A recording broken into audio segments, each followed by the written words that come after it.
Hi. So, after the last few weeks of me just drawing and having fun, I felt like I needed a change of pace.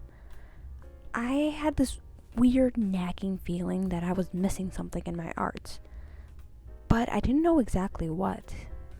So, like whenever I'm stuck or need inspiration, I went to Pinterest. I started scrolling and came upon this painting by Eyvind Earle and fell in love. I just kept on staring at the image and chose to copy it and try to uncover why I found this painting so alluring. Why copy art? I mean, it's kind of like a lot of work. I copy as a way to analyze a piece further. It's kind of a cheat code to my wandering brain. I find it difficult to just sit and analyze because my brain is constantly jumping around and it's just generally very scattered. This is especially true whenever I'm viewing a piece online. In real life, it's actually pretty easy for me to just sit and stare because usually I'm writing in front of a painting and the painting is already very grand, big, and it just grabs your attention and it's easier just to sit and stare at it and be mesmerized. But whenever I come across a piece online, it's just difficult for me to do the same analyzing process. Maybe it's because it's so easy to just run into another amazing piece. I'm never in awe of good pieces because it's the internet. A whole bunch of talented people are already making art there, So whenever I come across a piece online that I really like, I try to copy it. I analyze the colors being used by trying to replicate it. I notice small patterns and details, stuff that I didn't notice the first time that I saw the piece. I even develop theories as to how the artist even made the piece. In other words, I copy to learn from others. So, right off the bat, I was the most stunned by the use of colors. I'm pretty sure it's called an analogous color scheme. Analogous color schemes aren't really something that I typically go for. I really don't plan out my colors beforehand, which is definitely a weakness of mine. Here, the colors give off a whimsical yet cautious feeling that I found very interesting. The pinks and blacks are gorgeous, and I sort of want to go into the woods just because they're so beautiful, but the red leaves in a smoky shape makes me nervous about going in. Already, the colors give off so much emotion. The other thing that I really like about the piece is the layering and textures. The first thing that I really loved was the small trees in the forefront of the image, kind of like a gate. The brush texture looks like they layered black on top of the pink background, and the pink was used as a highlight for the leaves of the bushes. I think the black is actually a stamp, most likely. Yeah, because it's a pretty repetitive pattern to further give the texture of bushes. I also love the smokiness of the background. Going into the woods, you can sense the fog. Such beautiful mystery is created.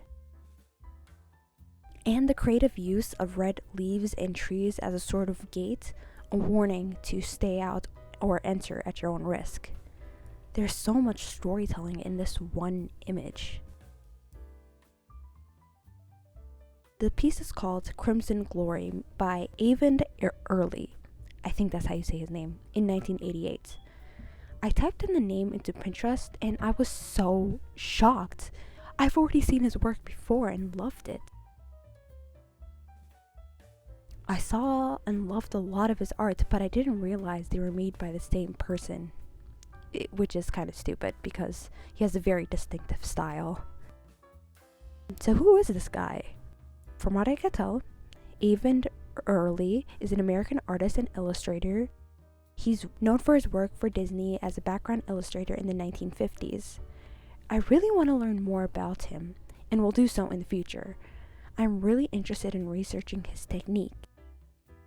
I was particularly fascinated with his nature and landscape paintings, and his greeting cards. I actually copied one of his greeting cards in November and didn't even realize it was his. I love the bold color choice and the textures that made up the tree and the barn. Even though the image is grounded in reality, there's a whimsical touch to how all the textures and layering make up the tree and the barns. The boldness of the color also contributes to the whimsical storybook feeling I love so much. So, that copying session taught me a couple things, which were very helpful. I wanted to try my own version of a landscape painting. Landscapes are pretty intimidating, but armed with what I learned from this copying session that I had, I was kind of excited. I felt like the most important thing for me to try to further learn is understanding how to make a cohesive and beautiful color palette. That is the reason why I was so drawn to Eyvind Earle work in the first place. I have a pretty poor understanding of color theory and tend to keep to complementary colors.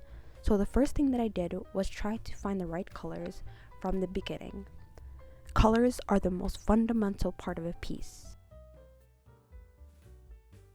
After a little bit of exploration, I found the colors that I wanted to use and liked how they looked together. And then I started making the piece.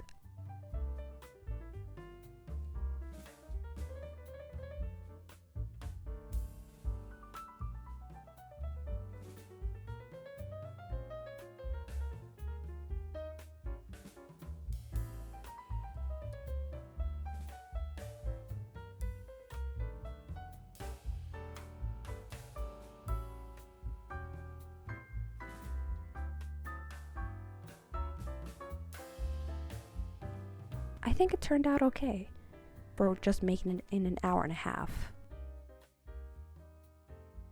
So, what I really liked about my piece is the colors. I really like the colors that I picked out. How in the forefront is the purples, and as you go further into the image, it becomes bluer and bluer just to blend in with the foggy background. I really like that. I also like the trees. I think I could have made it a bit more storybooky. I think they look a bit too... They're not realistic. They're just a weird mix of realistic and whimsical, and I think I could have leaned more into the whimsical angle, maybe by having more roundness or more of a pattern to the branch shapes. The thing that I am most irritated by is mainly the sky. I just found it really hard to use my paints for some reason. I think I have the wrong brush. I don't know, it was just hard to spread the color around. I think I need a bigger brush or something. And it ended up being very faded because I used water as a way to drag the color all across the page. I think this version might have been better off if I did one more layer.